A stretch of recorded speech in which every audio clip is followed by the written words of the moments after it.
En la selva de Australia, un hombre sueña que su abuelo muerto le canta una canción nueva. Al despertar, la tribu entera canta esa melodía como si fuera sagrada. ¿Cómo es posible? Durante siglos, hemos creído que los sueños son mensajes del más allá, puentes construidos con memoria y dolor. Pero la realidad es que tu cerebro, en la fase REM, se convierte en una máquina de alucinaciones diseñada para engañarte. Prepárate, porque vamos a descubrir por qué tu mente necesita inventar fantasmas para no colapsar ante la realidad. El ser humano promedio invierte entre 6 y 9 horas cada noche en el descanso. De ese tiempo, es probable que pases 2 horas soñando, aunque seguramente no lo recuerdes, pues la mayoría de nosotros olvidamos casi todo lo que ocurre en nuestra mente mientras dormimos. Lo que sí logramos retener, sin embargo, son esas experiencias extrañas, vívidas y cargadas de emociones que no siempre tienen sentido a la luz del día. Esa rareza, ese elemento emocional, simbólico y a veces surrealista, convierte a los sueños en un terreno fértil para lo sagrado.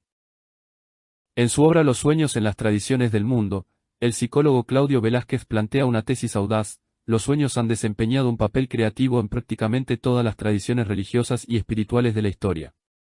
Por lo general, mantengo cierto escepticismo cuando alguien lanza una afirmación universal, especialmente en temas de fe, pero resulta difícil contradecirle al repasar la historia de las religiones.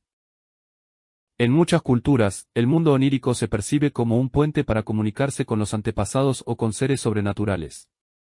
Uno de los ejemplos más célebres se encuentra en el relato navideño del Evangelio de Mateo.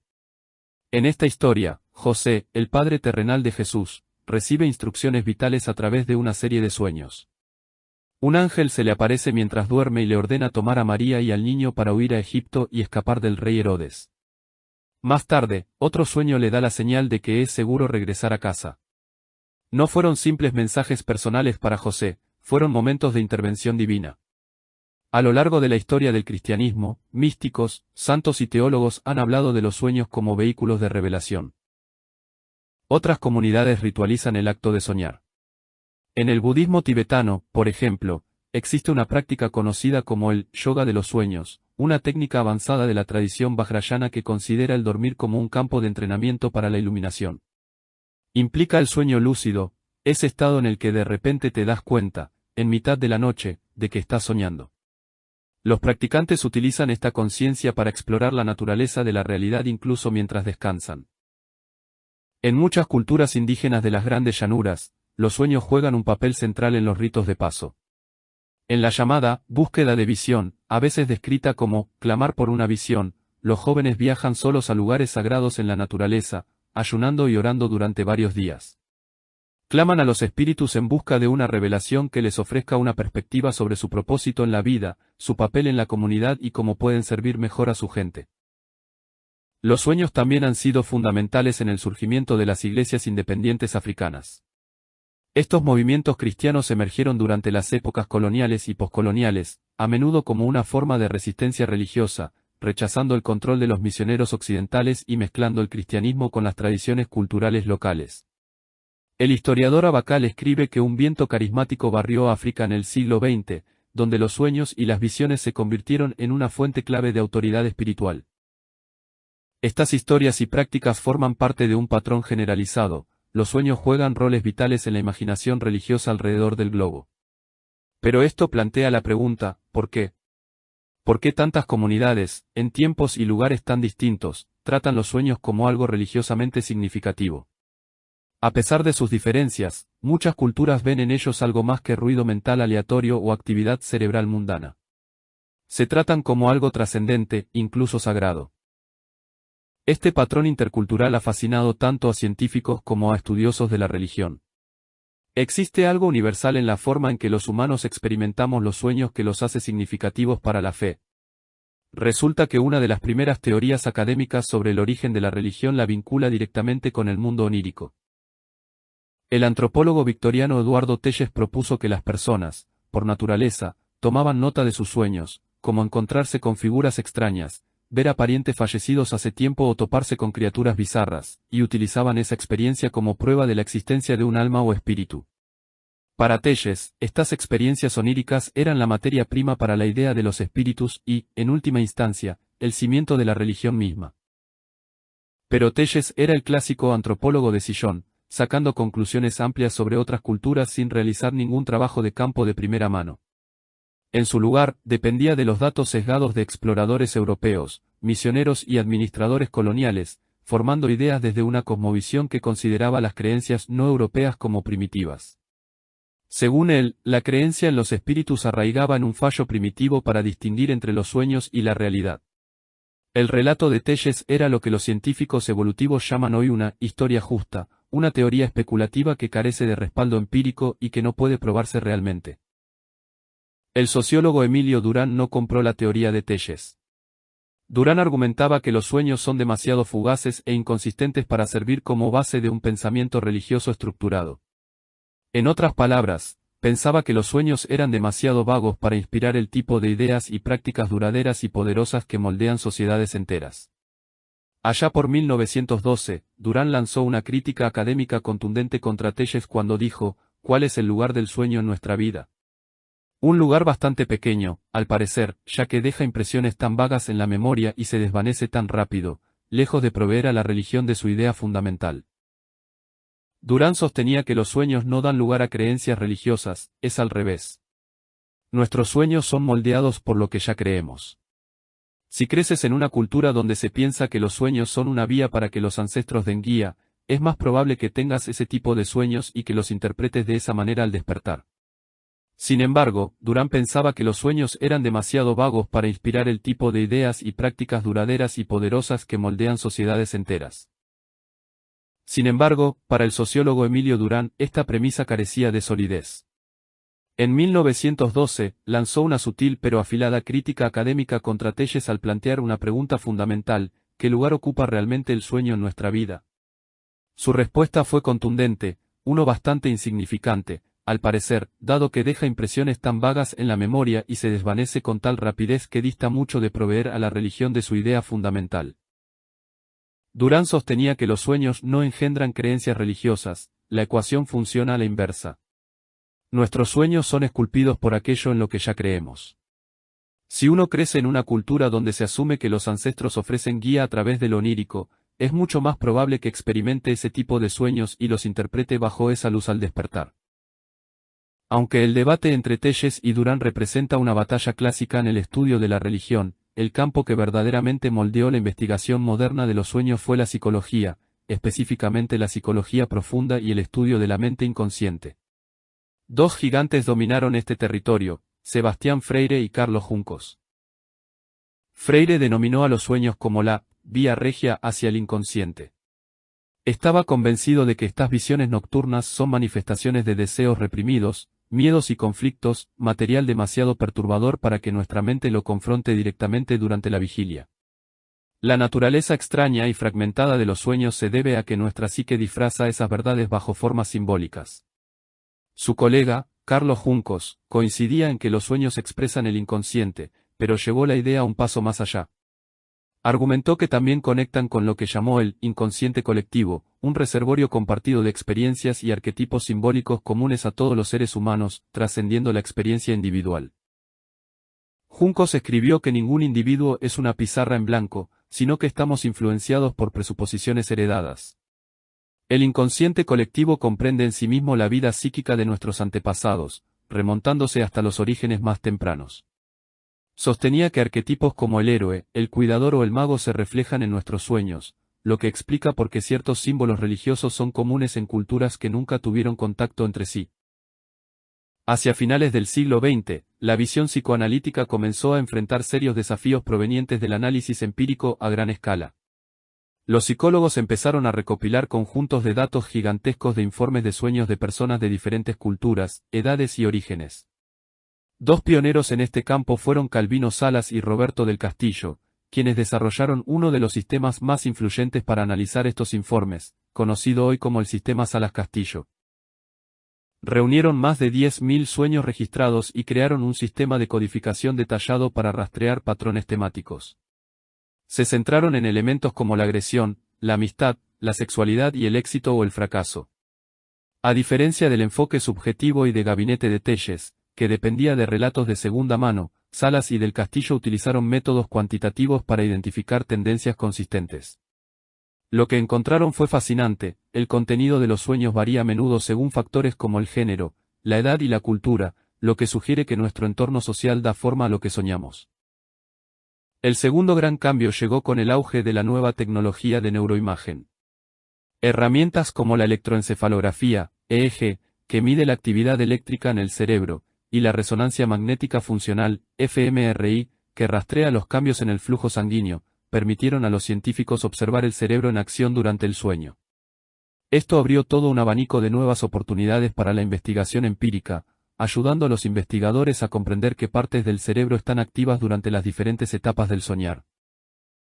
El EEG fue vital para ayudar a los científicos a mapear las diferentes fases del sueño y demostró que una etapa en particular, el sueño de movimientos oculares rápidos, REM, por sus siglas en inglés, es donde ocurren los sueños más vívidos.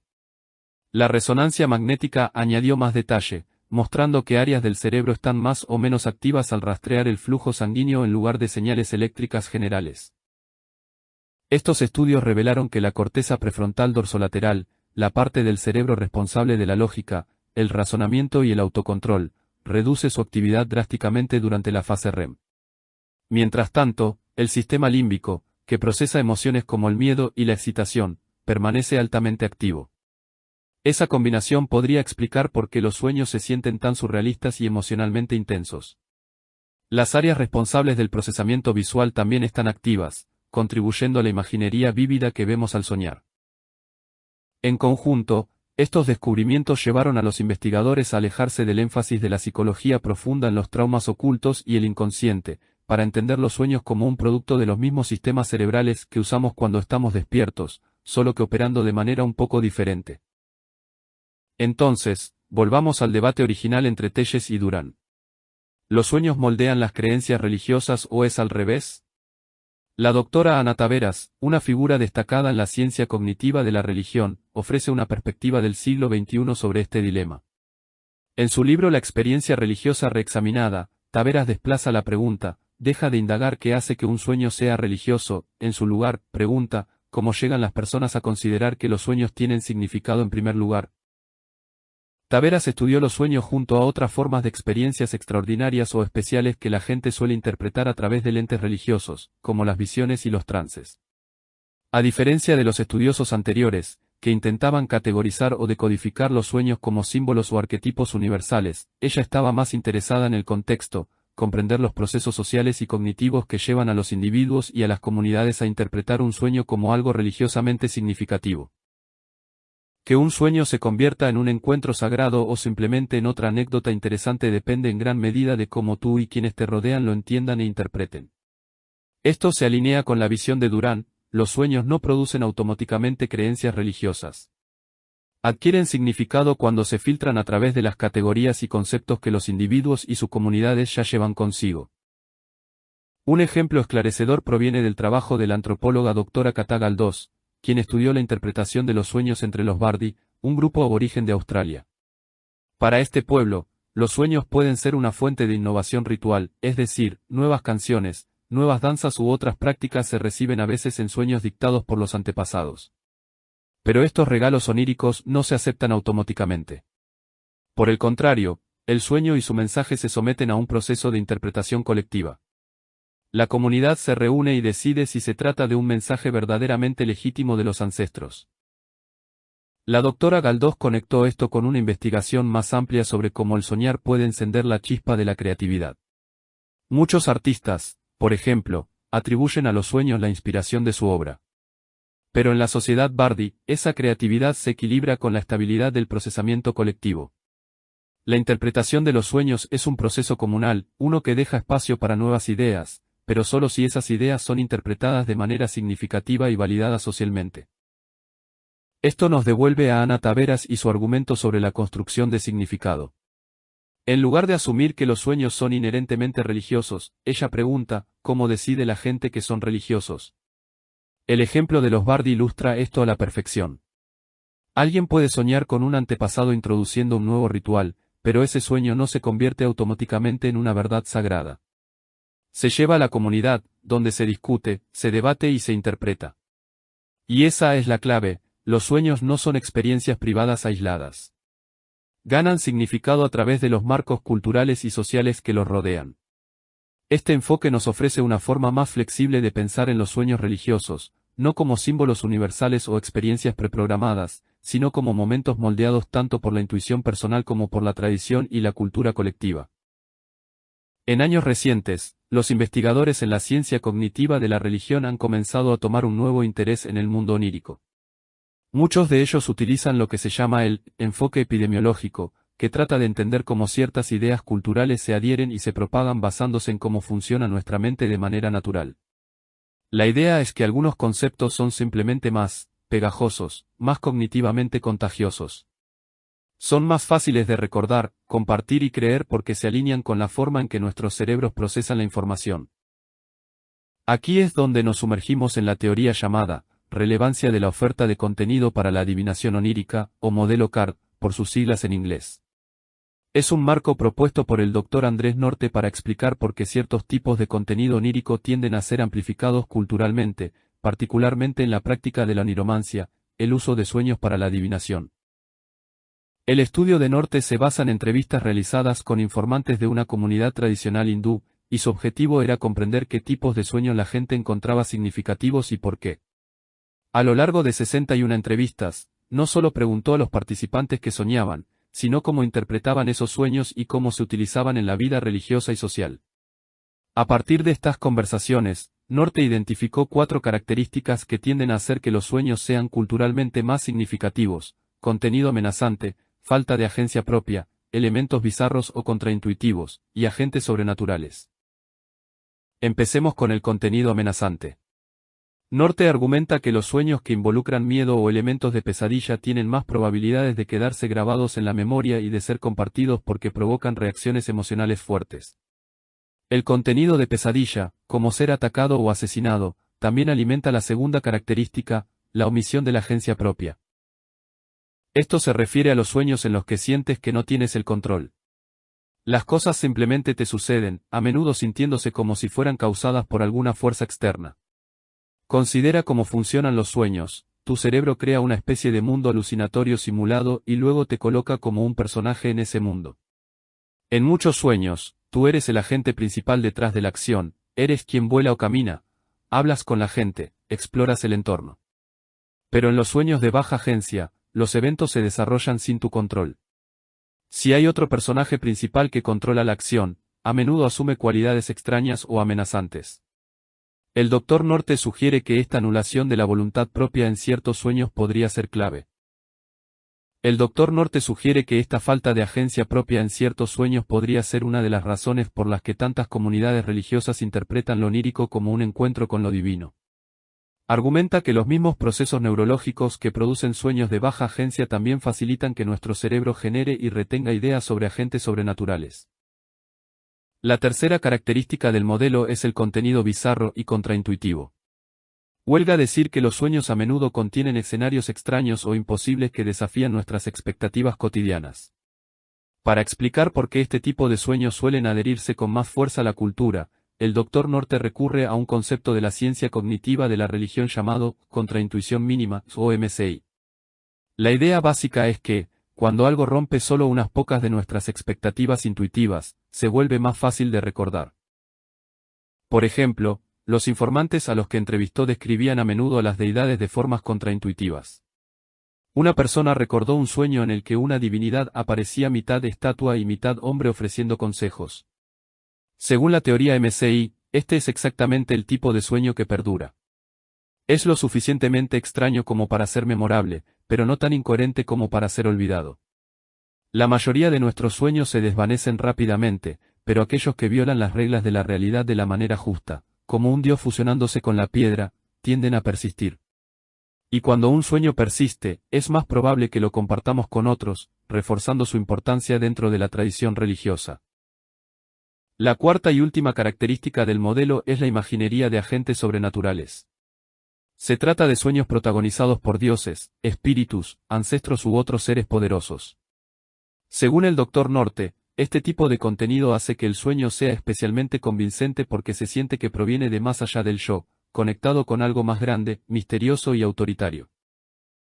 En resumen, el modelo sugiere que ciertas características del contenido onírico, como las amenazas, la pérdida de control, las imágenes mínimamente contraintuitivas y los encuentros con seres sobrenaturales, hacen que los sueños sean más memorables, más propensos a ser compartidos y, por tanto, más susceptibles de evolucionar hacia narrativas religiosas. Y aunque el estudio de Norte se basa en una muestra pequeña dentro de un contexto cultural muy específico, resuena con algo que hemos visto a lo largo de este análisis, desde Durán hasta Taveras: los sueños no son solo experiencias personales. Están moldeados por la forma en que funciona nuestra mente y por el mundo social en el que vivimos. Partes de este modelo han sido respaldadas por otras investigaciones, especialmente el enfoque en la baja agencia y el contenido contraintuitivo. En un artículo titulado Los sueños como fuente de conceptos de agentes sobrenaturales, el neurocientífico Patricio Macías y el ya mencionado psicólogo Claudio Velázquez argumentan que los sueños proporcionan la materia prima experiencial para imaginar dioses y espíritus. No porque estemos alucinando, sino porque el cerebro, especialmente durante el sueño REM, construye naturalmente narrativas donde tenemos poca agencia y otras figuras asumen un papel central. Como ya hemos mencionado, durante el sueño REM, la corteza prefrontal reduce su actividad mientras que el sistema límbico se mantiene muy activo. Macías y Velázquez sostienen que esto dificulta sentir que tenemos el control de lo que sucede y explica por qué otras figuras en nuestro sueño parecen actuar con su propia intención, como si fueran seres independientes. Cuando algo más toma el mando en el sueño, ya sea un monstruo persiguiéndote, un ancestro fallecido ofreciendo consejos o una figura resplandeciente, nuestros cerebros le atribuyen agencia de forma natural. No lo experimentamos solo como parte de nuestra imaginación, sino como una presencia real e intencional. La neurociencia del sueño también ayuda a explicar los tipos de personajes que tienden a aparecer. Basándose en grandes bases de datos de sueños, Macías y otros han descubierto que el sueño REM se asocia con niveles más altos de agresión e intensidad emocional. Mientras que los sueños no REM tienden a ser más tranquilos y menos extraños, él sugiere que, cuando aparecen personajes, aquellos que surgen durante el sueño no REM tienen más probabilidades de ser amistosos y benévolos, mientras que los que aparecen durante el sueño REM pueden ser menos amigables e incluso demoníacos. En cierto modo, podrías notar que esto hace eco de la vieja idea de Eduardo Telles de que los sueños dieron origen a las primeras creencias en espíritus. Pero en lugar de proponer un origen único de la religión, Macías y Velázquez encuadran los sueños como un mecanismo cognitivo continuo, un proceso en marcha que refuerza constantemente los conceptos de agentes sobrenaturales a lo largo de la historia y a través de las culturas. Pero, por supuesto, no todo personaje onírico se convierte en un dios o un espíritu. La mayoría de los sueños están llenos de gente común haciendo cosas comunes. Incluso en culturas donde los sueños se consideran una posible fuente de experiencia religiosa, no todos se interpretan como visitas de un mundo invisible. Y ese era exactamente el punto de Durán hace más de 100 años. Cualquier teoría sobre los sueños y la religión necesita considerar el desafío social de Durán y explicar por qué algunos sueños se convierten en narrativas religiosas importantes o experiencias personales que cambian la vida, mientras que la inmensa mayoría de ellos se olvidan antes del desayuno. Así pues, estas teorías cognitivas nos ofrecen marcos fascinantes para comprender por qué ciertos sueños cobran relevancia cultural, pero es fundamental reconocer sus limitaciones. Tanto el modelo CAR de Norte como la hipótesis de Macías sobre los agentes sobrenaturales y el sueño REM siguen siendo, en gran medida, construcciones teóricas basadas en evidencias correlacionales más que en vínculos causales definitivos. Muchas de sus afirmaciones descansan sobre inferencias extraídas de patrones cognitivos y análisis culturales, lo que plantea la posibilidad de que no sean más que historias justas, modernas, al espíritu de las de Eduardo Telles, narrativas plausibles pero carentes de pruebas empíricas suficientes. Por supuesto, son mucho más sofisticadas que las de Telles y trabajan con datos de mucha mayor calidad, como esas inmensas bases de datos oníricas. Sin embargo, corren el riesgo de simplificar excesivamente la religión, reduciéndola a meros patrones cognitivos universales. La lección clave es que los sueños no existen en el vacío. Son fenómenos bioculturales donde nuestra cultura y nuestro cerebro convergen para crear experiencias vívidas y extrañas que podemos elegir ignorar o interpretar. Y cuando un sueño perdura en la sociedad, tenemos la opción de llenarlo de significado, transformándolo de una alucinación privada a un símbolo con poder social. Gracias por acompañarnos hasta aquí.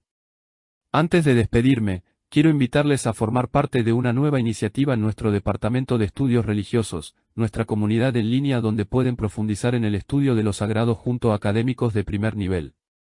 Uno de nuestros próximos seminarios se titula Lo paranormal en la modernidad, impartido por la investigadora, autora y divulgadora Teresa Molina. Los fenómenos paranormales, desde los avistamientos de ovnis hasta las apariciones fantasmales, desde las leyendas de criaturas críptidas hasta los espías psíquicos, han fascinado a nuestra sociedad durante generaciones. Pero, ¿qué nos dice nuestra obsesión con lo paranormal sobre la religión, la ciencia y la cultura contemporánea? ¿Por qué tratamos algunas afirmaciones extraordinarias como religiosas mientras relegamos otras, igual de sobrenaturales, a la etiqueta de paranormal o marginal? Teresa Molina explorará estas preguntas y muchas más. Para ser claros, este no es un taller de cazafantasmas ni una guía práctica para médiums. Se trata de un seminario académico que toma lo paranormal en serio como fenómeno cultural. Indagarán en las narrativas de abducciones alienígenas, las casas encantadas, los programas de investigación espectral e incluso el espionaje psíquico durante la Guerra Fría. Descubrirán lo que estas creencias y prácticas revelan sobre nuestras ansiedades, nuestros valores y el cambiante paisaje de nuestras creencias. Lanzamos este departamento inspirados por lo mejor de las facultades universitarias, un lugar donde sumergirse en el estudio riguroso de la religión junto a maestros apasionados y estudiantes curiosos.